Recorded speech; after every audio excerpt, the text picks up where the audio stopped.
আসসালামু আলাইকুম প্রিয় শিক্ষার্থী বন্ধুরা, কেমন আছেন? আশা করি ভালো আছেন। আজকে আপনাদের সাথে ছোট্ট একটি তথ্য শেয়ারিং নিয়ে হাজির হয়ে গেলাম। আমরা ইতিপূর্বে আলোচনা করেছিলাম ভারতের বাংলাদেশের সীমান্তবর্তী জেলাগুলো যেগুলো ভারতের সাথে সংযোগ রয়েছে। আজকে আলোচনা করব মিয়ানমারের সাথে বা মায়ানমারের সাথে বাংলাদেশের সীমান্ত। আমরা আগের ক্লাসে বলেছিলাম যে বাংলাদেশের 64টি জেলার মধ্যে মোট 32টি জেলার সীমানা রয়েছে প্রতিবেশী দেশের সাথে। তার মধ্যে 30টি জেলার সীমানা রয়েছে ভারতের সাথে, আর বাকি 3টি জেলা অর্থাৎ 32টির মধ্যে 30টি ভারতের সাথে এবং 3টি মিয়ানমারের সাথে। একটি জেলা ভারত এবং মিয়ানমারের সাথে কমন সীমানা রয়েছে এবং সেই পর্বে আমি কুইজও দিয়েছিলাম। ধন্যবাদ, আপনারা অনেকেই কমেন্টস করেছেন।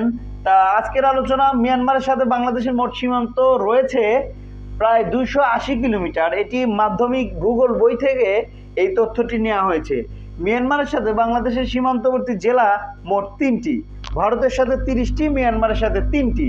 তাহলে 32 থেকে 30 বাদ দিলে 2 হয়, কিন্তু একটি জেলা রয়েছে কমন।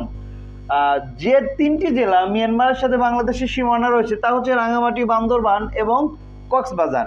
গত ক্লাসের টুইস্ট হচ্ছে রাঙ্গামাটি জেলা, যেটি ভারতের সাথেও সীমানা রয়েছে এবং মিয়ানমারের সাথেও সীমানা রয়েছে। বাংলাদেশের মোট সীমান্তবর্তী জেলা 32টি, ভারতের সাথে 3টি, ভারতের সাথে 30টি এবং মিয়ানমারের সাথে 3টি। ভারত ও মিয়ানমার উভয়ের সাথে সীমান্ত সংযোগ রয়েছে রাঙ্গামাটি জেলায়। পার্বত্য চট্টগ্রামের 3টি জেলা খাগড়াছড়ি, রাঙ্গামাটি, বান্দরবান। কেমন লাগলো আমার ক্লাসটি অবশ্যই কমেন্টস করে জানাবেন।